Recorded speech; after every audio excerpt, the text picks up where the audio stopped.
In 2011, Russian police discovered something in an apartment that would horrify even the most seasoned investigators. But this wasn't a crime scene created overnight. This was the result of 33 years of psychological deterioration that began with a single traumatic moment when Anatoly Moskvin was just 7 years old. This is a case that major true crime platforms have avoided, not because it lacks intrigue, but because understanding it requires us to confront uncomfortable truths about how childhood trauma can rewire the human mind. This is True Crime Buff HQ, and this is part 1 of our comprehensive 3-part analysis. This Russian predator has never been covered by major platforms, and here's why his story needs to be told. Over the next 3 episodes, we'll trace the complete psychological deterioration of Anatoly Moskvin. Part 1, what you're watching now, focuses on the making of the monster. How a single childhood trauma at age 7 created a 33-year countdown to catastrophe. Part 2 will cover the crimes themselves, and they are disturbing in ways that will challenge everything you think you know about true crime. Part 3 examines the aftermath and what this case teaches us about trauma, mental illness, and whether our justice system is equipped to handle cases like this. But before we can understand what Anatoly became, we need to understand who he was, and the moment that changed everything. November 1st, 1966. Anatoly Yuryevich Moskvin is born in Nizhny Novgorod, Russia, a major industrial city on the Volga River, about 250 miles east of Moscow. By all accounts, he was an exceptionally gifted child. Reading fluently by age 3, showing remarkable linguistic abilities that would eventually see him master 13 languages, displaying what psychologists would describe as an almost photographic memory. His parents, both educated professionals, encouraged his academic pursuits. His father was an engineer, his mother a teacher. They provided structure, discipline, and intellectual stimulation. On paper, Anatoly was the model Soviet child. Brilliant, obedient, destined for academic greatness. But psychologically, there were early signs that wouldn't make sense until much, much later. Anatoly exhibited traits of what we call twice exceptional. Gifted intellectually, but struggling with social-emotional development. While other children played together, Anatoly preferred solitary study. While his peers formed friendships, Anatoly formed attachments to ideas, to books, to information. He was socially awkward. Not in a dangerous way, just different, quiet, observant. A little too intense for a child his age. His teachers noted his unusual maturity. What they didn't note, what no one could have predicted, was how fragile that precociousness really was. Because in June of 1973, everything changed. And the change began with a funeral. June 1973. 7-year-old Anatoly is walking home from school on a warm afternoon. The kind of walk thousands of Soviet children took every day, past apartment blocks, through neighborhoods where everyone knew everyone. And then he sees it. A funeral procession. Now, this wasn't unusual in Soviet Russia. Public funeral processions were common, traditional. Death was treated as a community event, not hidden away in funeral homes. So, when young Anatoly stops to watch, this is normal childhood curiosity. The deceased was an 11-year-old girl named Natasha Petrova. She'd been hit by a car while crossing the street near her school. A tragic accident, the kind that devastates a community. The procession moved slowly through the street, an open casket, as was custom, carried by relatives. Neighbors lined the route, some crying, some praying, all grieving. And 7-year-old Anatoly, he just stood there, watching, the way children do when they encounter something they don't fully understand. What happened next would alter the trajectory of his entire life and the lives of dozens of others. What should have been a brief moment of childhood curiosity became something much darker. According to Moskvin's later accounts, which we've corroborated through investigative records and interviews with family members, the girl's mother, consumed by grief, spotted young Anatoly watching from the sidewalk. And in her anguish, in a moment that she probably doesn't even remember, she grabbed the boy, she pulled him towards the casket, she forced him to lean over, and she made him kiss her dead daughter's forehead. "You're a little boy," she told him, according to Moskvin's recollection. "And my daughter loved little boys. Kiss her goodbye, she's lonely." Now, let's stop here and understand what's happening psychologically. Anatoly is 7 years old. At age 7, children are transitioning from what developmental psychologist Jean Piaget called the pre-operational stage to the concrete operational stage. They're just beginning to understand cause and effect. They're just starting to grasp abstract concepts. But death is still largely abstract to them. They might understand that death means not alive, but they don't fully grasp the permanence, the finality. So when Anatoly is forced to kiss this corpse, forced to have physical contact with death, his developing brain doesn't process this as an unfortunate moment. It processes this as a defining moment. The shame, the confusion, the fear, the cold sensation of dead skin against his lips. And most critically, the message embedded in that act. She's lonely. That word, lonely, it would echo in his mind for 33 years. Anatoly didn't tell his parents what happened. He didn't tell anyone. And this is crucial to understanding what came next.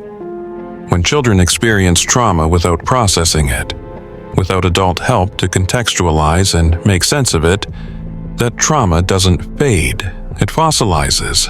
Instead, Anatoly began having nightmares. But here's what's significant. They weren't nightmares about death itself. They were nightmares about Natasha. In his dreams, she would appear at his window, always at night, always asking the same questions. Why did you abandon me? Why did you leave me alone in the ground? This is what psychologists call traumatic imprinting. When trauma occurs at critical developmental stages, the brain forms permanent associations. Neural pathways get carved that shouldn't exist. Connections form between concepts that have no business being connected. For Anatoly, the associations were devastating. Death, connected to female children. Death, connected to loneliness. Death, connected to personal responsibility. And most dangerously, death connected to a need to rescue. That kiss, that 30-second moment of forced contact with the corpse, planted something in his 7-year-old mind. And over the next 33 years, that seed would grow into something monstrous. But the transformation didn't happen overnight. It happened in stages. Methodical, documented, psychological stages that we're about to trace in disturbing detail. Quick pause before we continue Anatoly's story. If you value psychological deep dives that mainstream platforms avoid, 3 quick asks. Like, subscribe, and turn on notifications. This is part 1 of 3. Share this video. Early intervention happens when people recognize warning signs.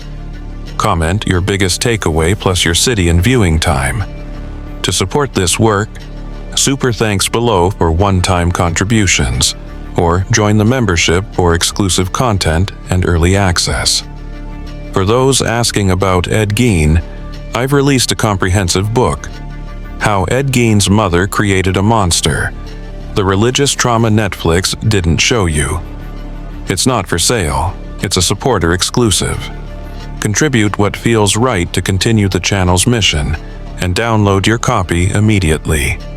Retail value $24.99. You choose the amount. Link in the description. Thank you for making independent, educational true crime possible. Now, Anatoly's 33-year descent into madness. And it gets much darker from here. What we're about to trace is not a sudden snap into madness. This is a documented, observable psychological deterioration across 4 distinct phases. Phase 1, ages 7 to 15, the Obsessive Foundation. Phase 2, ages 15 to 25, Ritualization. Phase 3, ages 25 to 35, Paranoid Deterioration. And Phase 4, ages 35 to 40.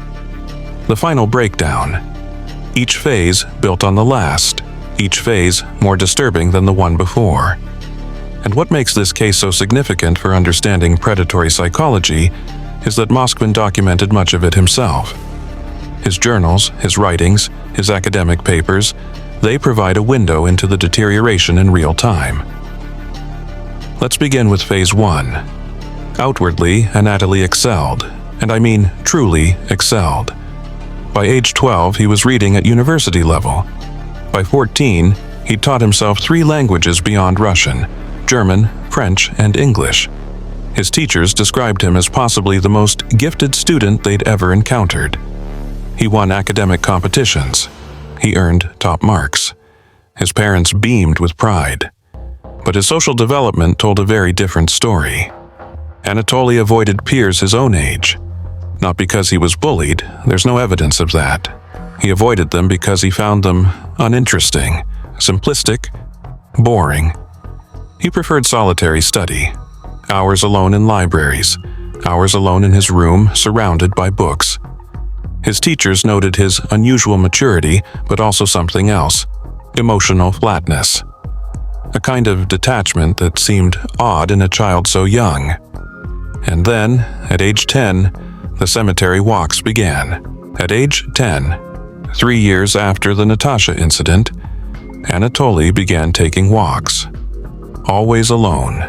Always to the local cemetery about half a mile from his home.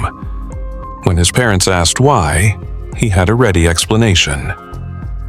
And this is key to understanding how high-functioning individuals with developing psychological issues can hide in plain sight. He told them he was practicing reading old headstones to improve his language skills. That the old Cyrillic script, the Latin phrases on Orthodox graves, the occasional German or French inscriptions, these were educational opportunities. And you know what? That explanation was plausible. This was very Anatoly, turning everything into a learning experience. His parents didn't question it. But it wasn't the whole truth. What Anatoly was actually doing was engaging in what psychologists call trauma revisitation. The psyche attempts to master the original trauma by repeatedly exposing itself to related stimuli. In Anatoly's case, cemeteries became safe spaces to process what he couldn't process at age 7. But here's where it gets more disturbing. He didn't visit just any graves. He specifically sought out graves of young girls. Girls roughly Natasha's age. Girls who had died young, whose families had clearly loved them, whose epitaphs spoke of grief and loss. He would spend hours reading their epitaphs, memorizing their names, their birth dates, their death dates. And he began creating homemade catalogs, little notebooks where he'd record interesting graves, location, name, age at death, cause of death when listed, personal observations. These weren't morbid curiosities. These were missions. In his fractured understanding, he was keeping these girls company, making sure they weren't forgotten. At age 10, this seemed eccentric. By age 15, it would become something more. In 2011, when police finally searched Moskvin's apartment after his arrest, they found something chilling: journals dating back to his teenage years. These weren't just diaries. They were meticulous records of his psychological state, his thoughts, his obsessions, his delusions. One entry, written at age 15 in 1981, is particularly revealing. and I'm going to read it to you exactly as it was written. I visited Natasha's grave today. She is still there, still alone. I wonder if she's cold. I wonder if she remembers the boy who kissed her. Notice what's happening here. 8 years after the traumatic incident, Anatoly is still thinking about Natasha. But more than that, he's attributing consciousness to her. He's wondering if she's cold, if she remembers. This is the beginning of what would become a full delusional system. The belief that the dead are conscious, aware, and suffering. By age 15, the trauma wasn't fading. It was crystallizing, hardening into something permanent, something pathological. And Anatoly was about to enter the phase where obsession becomes ritual. 1981, 15-year-old Anatoly graduates secondary school with the highest marks in his district. His future looks limitless. He enrolls at Moscow State University, one of the most prestigious institutions in the Soviet Union. He chooses to study linguistics and history, focusing particularly on Celtic studies and ancient burial practices, and he excels brilliantly. By graduation, he's fluent in 6 languages. By age 22, he's working toward his PhD in Celtic studies. He publishes academic papers. He's considered for prestigious research positions. On paper, he's the success story every Soviet parent dreams of. But his private life? His private life was following a very different trajectory. The cemetery visits weren't stopping. They were accelerating, and they were becoming more structured, more ritualized. During his university years, Anatoly would travel home every weekend. Not to see family, though he'd make appearances. No, he went home to visit cemeteries, multiple cemeteries, every week, with a methodology that was becoming increasingly systematic. He photographed specific graves extensively, hundreds of photographs, all of young females, all meticulously labeled and organized. He created detailed maps of cemetery layouts, which sections had the most interesting graves, which had the best lighting for reading epitaphs, which had the least foot traffic. He began attending funerals of complete strangers. If he saw a death notice for a young girl or woman, he would attend the funeral, stand at the back, watch, observe the grief. And here's where it gets truly disturbing. He started collecting graveyard soil, small bags of dirt from specific graves, all from young females. He'd label them with the deceased's name and store them in his room. When his parents discovered this, he again had a plausible explanation. He was studying soil composition and its effect on decomposition rates for his historical research on burial practices. Academic, plausible. A lie. This is what's called ritual formation in obsessive psychology. When obsessive thoughts can't be resolved, when the brain can't make sense of the original trauma, it sometimes creates rituals to contain those thoughts, to give them structure, to make them feel manageable. For Anatoly, these cemetery rituals weren't about morbid curiosity. They were about connection. He genuinely believed he was keeping these dead girls company, that his visits mattered to them, that they needed him. But what police didn't know, what no one knew, was that by age 22, these rituals were becoming insufficient. The thoughts were getting darker, more intrusive, more demanding. A journal entry from 1988, when Anatoly was 22 years old, shows the psychological deterioration advancing. Here's what he wrote. I understand now why the graves are above ground in some countries, to keep them safe, to keep them from being completely alone in the dark earth. I think about this constantly. I think about how to help them. Notice the language evolution, how to help them, not how to honor them or how to remember them, how to help them. Anatoly wasn't developing necrophilia in the sexual sense. Psychiatric evaluations would later confirm this. He was developing something arguably more disturbing, a genuine, delusional belief that the deceased were conscious, lonely, and needed his active intervention. He was beginning to see himself as their protector, their savior, the only person who understood their suffering. By age 25, Anatoly's social life had collapsed entirely. No romantic relationships, not even attempts at dating. Few friendships. His university colleagues described him as brilliant but strange. Someone you'd work with on a project but never invite for drinks. His parents were concerned, certainly, but they attributed it to academic dedication. He was pursuing his PhD. He was focused, driven, obsessed. They didn't see the full picture. They couldn't.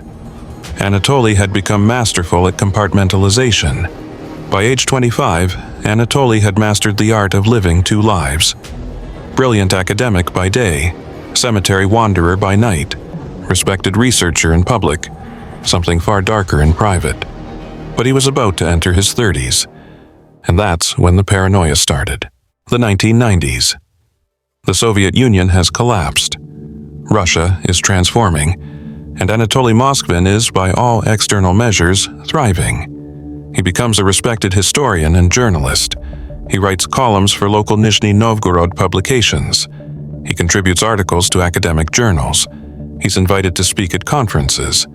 His specialty? Slavic burial practices and cemetery history. In hindsight, this should have raised more red flags, but in the context of academic expertise, it seemed perfectly reasonable. Someone has to study death rituals, right? Someone has to be the expert on funerary traditions. He was earning steady income. He had professional recognition. He had legitimacy. But behind closed doors, Anatoly's worldview was fracturing. The cemetery visits had evolved from curiosity to obsession, to what he later described as obligation. He wasn't visiting cemeteries because he wanted to anymore. He was visiting because he believed he had to, because they needed him, because something terrible would happen if he stopped. Sometime around age 28, Anatoly began exhibiting classic paranoid symptoms. He believed he was being followed, not by law enforcement, by the spirits of the dead girls he'd been neglecting. He reported hearing voices at night, always female, always young, always asking him why he hadn't visited, why he was abandoning them. He would wake up in panic, convinced he heard tapping on his window, children's voices calling his name. His parents noticed he started sleeping during the day and staying awake all night. He'd leave the house at 2 a.m., 3 a.m., returning at dawn. When confronted, he claimed he was doing research. That nighttime in cemeteries provided the solitude necessary for proper academic work. Again, plausible enough, concerning, but explainable. But what no one knew was the content of his thoughts. He believed dead children were communicating with him through grave etchings. That cemetery arrangements contained coded messages meant specifically for him. That certain graves were calling to him, literally broadcasting distress signals that only he could detect. He developed elaborate theories about rescue missions, that the dead could be saved, that being buried was a form of imprisonment, that with the right intervention, at the right time, he could liberate them. This is where Anatoly crosses from obsessive-compulsive behavior into psychotic territory. Auditory hallucinations, paranoid delusions about spiritual entities, and most critically, a complete loss of insight. He no longer recognized his thoughts as unusual. In psychiatric terms, this is the difference between obsession and delusion. Someone with obsessive thoughts recognizes those thoughts are irrational but can't stop them. Someone with delusions believes their thoughts are completely rational and everyone else is wrong. Anatoly had crossed that line. The trauma from age 7 had metastasized into full psychosis. And the worst part? The people best positioned to help him, his family, were about to miss the most critical intervention point of his life.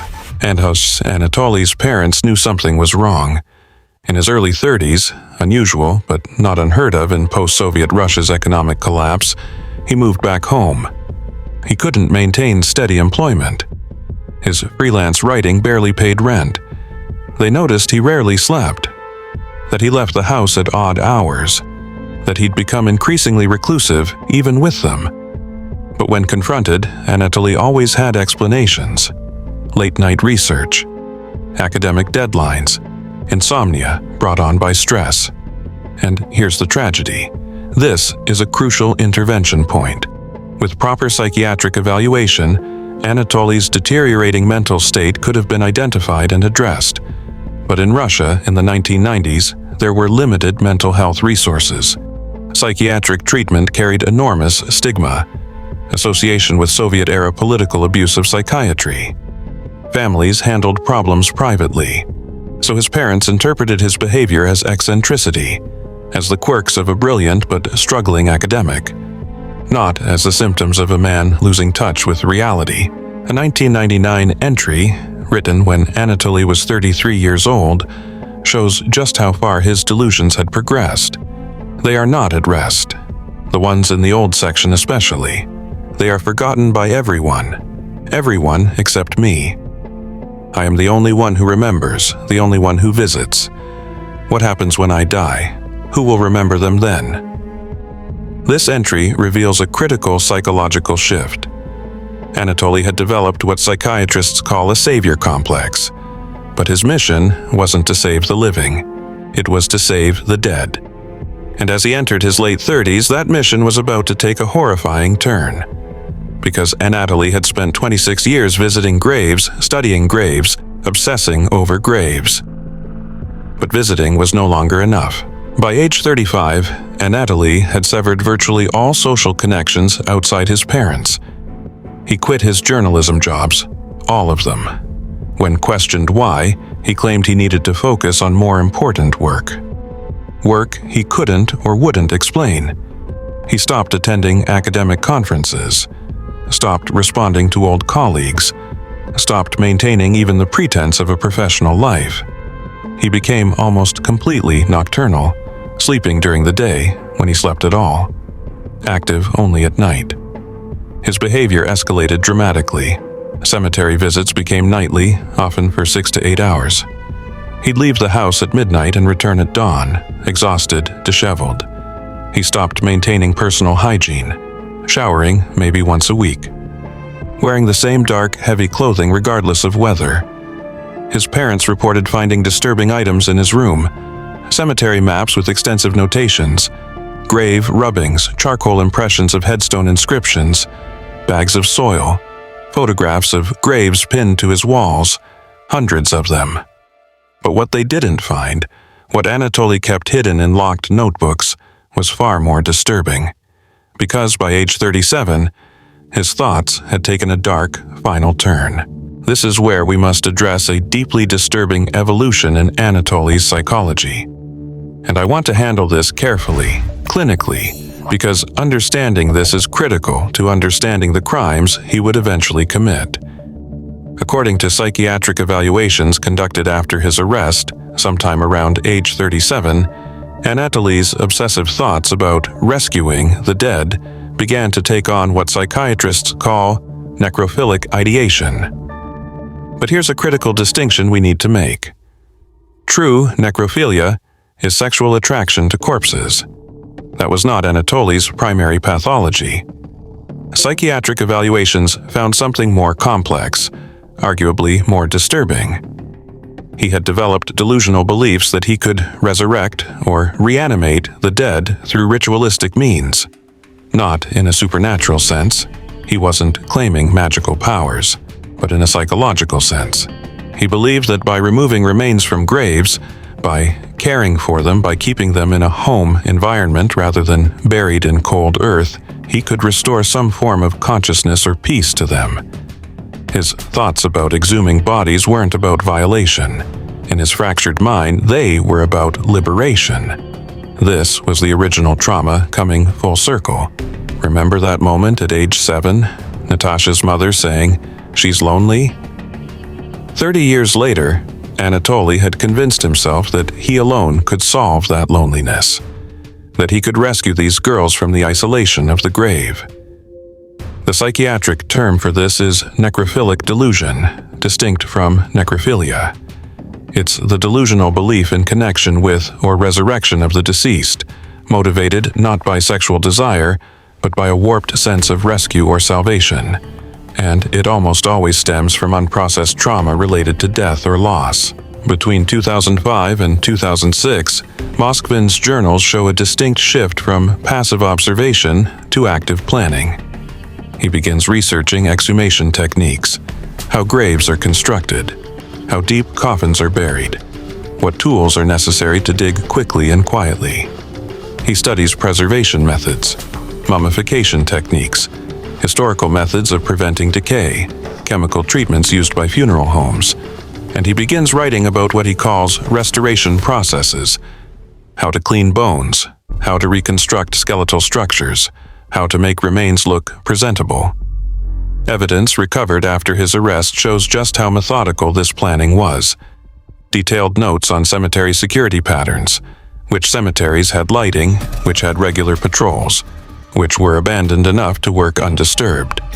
Hand-drawn maps showing optimal entry points, sight lines, escape routes.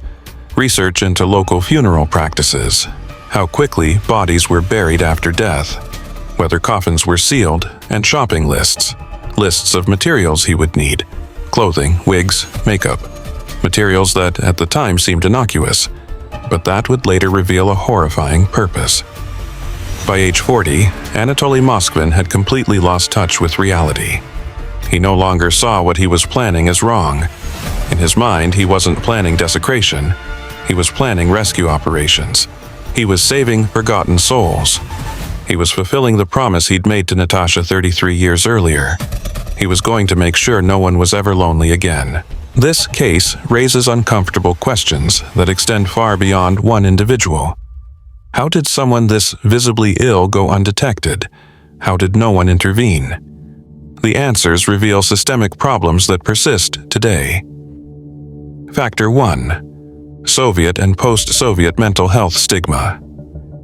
In Soviet and post-Soviet Russia, psychiatric treatment carried enormous stigma.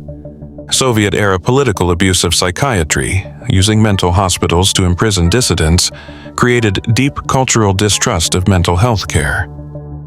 Families dealt with mental illness privately, if they dealt with it at all. Seeking psychiatric help was seen as shameful, as weakness, as inviting government surveillance. Resources were limited. Mental health care was underfunded, understaffed, and focused primarily on severe cases that posed immediate public danger. Moskvin's symptoms, while severe, didn't fit the typical profile requiring forced hospitalization. He wasn't violent. He didn't make threats.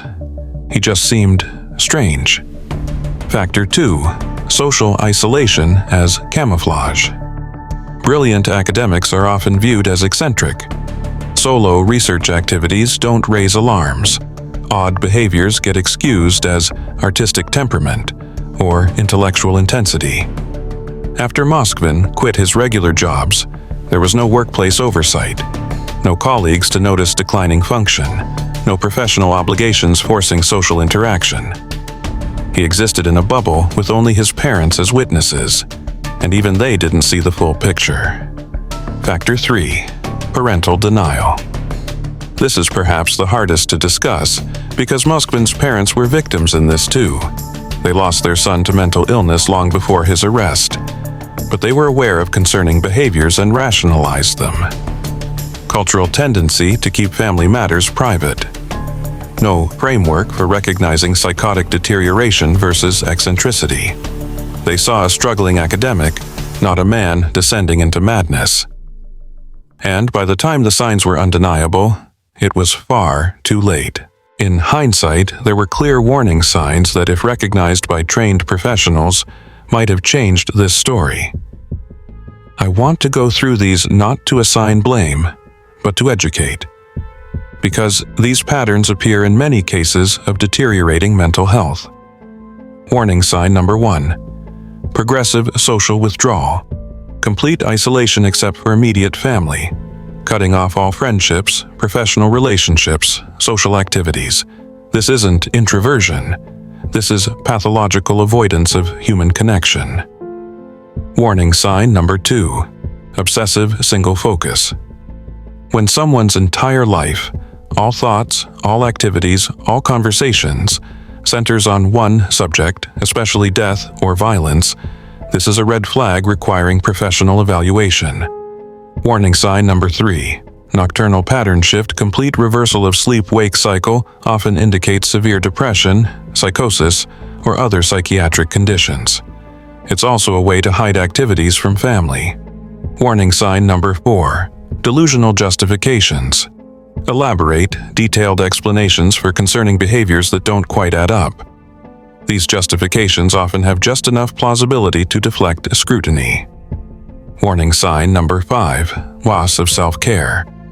Dramatic decline in personal hygiene, appearance, eating habits. This signals depression or psychotic detachment from reality. Warning sign number 6. Increasing secrecy, locked doors, hidden materials, defensiveness when questioned. Secretiveness represents awareness that behavior would be judged negatively, but inability to stop. Important. Disclaimer: if you recognize these patterns in yourself or someone you know, it is critical to seek professional help. Mental illness is medical, not moral. Treatment exists, intervention works, but it requires action. I've linked mental health resources in the description below, including crisis hotlines, psychiatric referral services, and information on how to help a loved one who may be experiencing mental health crisis. These warning signs matter because this case wasn't inevitable. Intervention at multiple points could have changed the trajectory, could have prevented what came next. This series walks a careful line, and I want to make our position absolutely clear. We're examining how trauma and mental illness can corrupt human psychology. We're tracing the psychological deterioration of Anatoly Moskvin in detail. But understanding is not excusing what Anatoly Moskvin did to the families of his victims, the desecration he committed, the terror he caused, the unimaginable violation of the deceased and their loved ones, is inexcusable. Period. Mental illness explains behavior. It does not justify it. The victims and their families deserve justice and respect. Their pain is real, lasting, and profound. Moskvin was ultimately responsible for not seeking help when he still had periods of insight. He chose isolation over intervention. He chose his delusions over reality. And the crimes he committed, which we'll cover in part 2, were horrifying regardless of his psychological state or his delusional motivations. This case teaches us about human psychology. It does not teach us to excuse predatory behavior. So, why dedicate 3 episodes to this case? Why conduct such detailed psychological analysis? Because this case teaches us critical lessons that could prevent future tragedies. Lesson 1. Early trauma. Intervention is essential.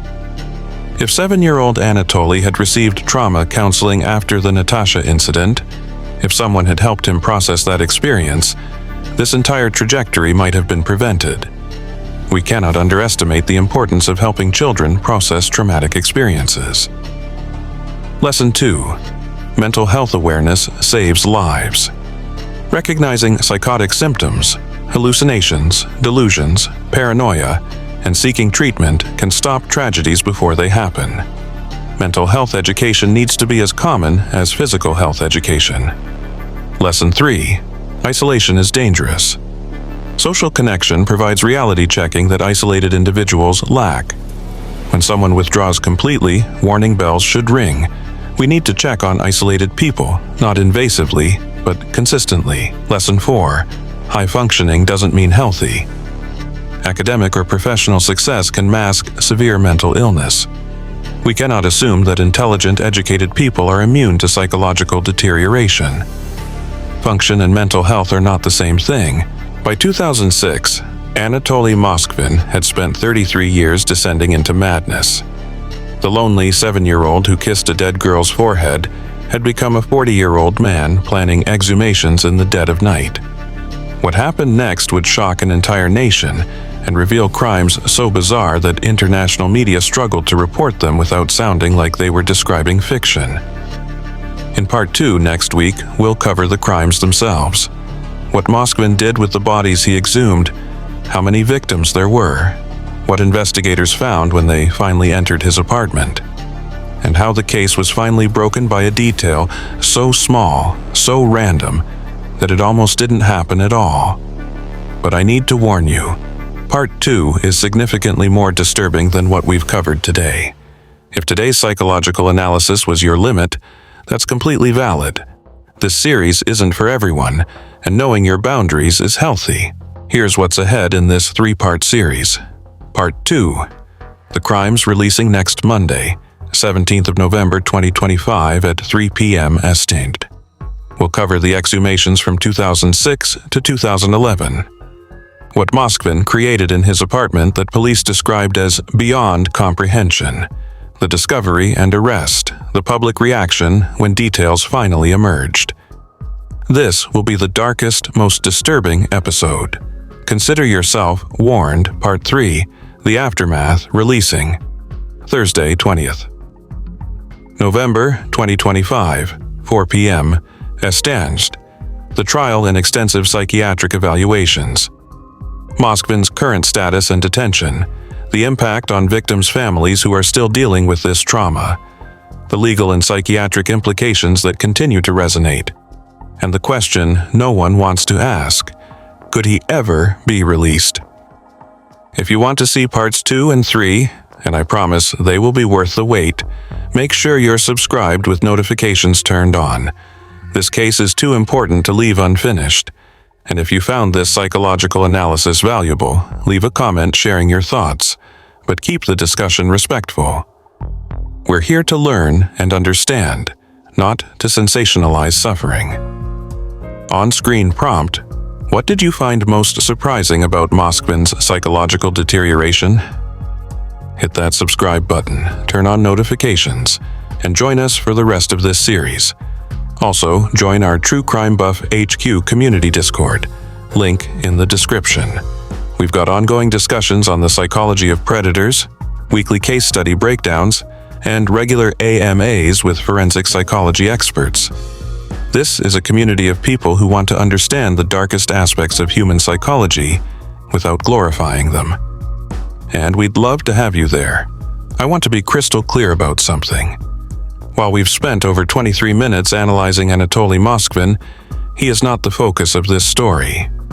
The victims and their families are. What Moskvin did robbed families of their ability to grieve peacefully. It violated the dignity of the deceased in ways that are almost incomprehensible. The pain he caused extends to entire communities who no longer feel safe in their sacred spaces. The purpose of this series is education and prevention. Never glorification, never entertainment at the expense of victims. If this feels exploitative to you, I understand. That's a valid concern. But I believe that understanding how these tragedies occur is the first step toward preventing them. One final note. Part 2. Next week will be significantly more graphic in content. We'll be discussing the actual crimes, the conditions in which remains were found, and details that are genuinely disturbing. If today's psychological analysis was your limit, that's completely valid and healthy. This series isn't for everyone, and knowing your boundaries is a sign of mental health awareness, not weakness. There's no judgment in choosing not to continue. Take care of yourself first. The case of Anatoly Moskvin forces us to confront an uncomfortable reality. Monsters aren't born. They're made. A 7-year-old boy kissed a corpse and was never given the help he needed to process it. 33 years later, that trauma had metastasized into something unspeakable. This case isn't about evil, though the crimes were horrific. It's about the terrifying fragility of the human mind. How trauma, untreated, can corrupt everything. How mental illness, ignored, can destroy lives. And how systems, families, communities, medical institutions can fail people until it's too late to save anyone. In Part 2, we'll see the full extent of what that trauma created. And I promise you, nothing in your true crime viewing experience will have prepared you for it. This is True Crime Buff HQ, and I'll see you next week for Part 2, The Cemetery Keeper. Until then, stay curious, stay informed, and stay safe.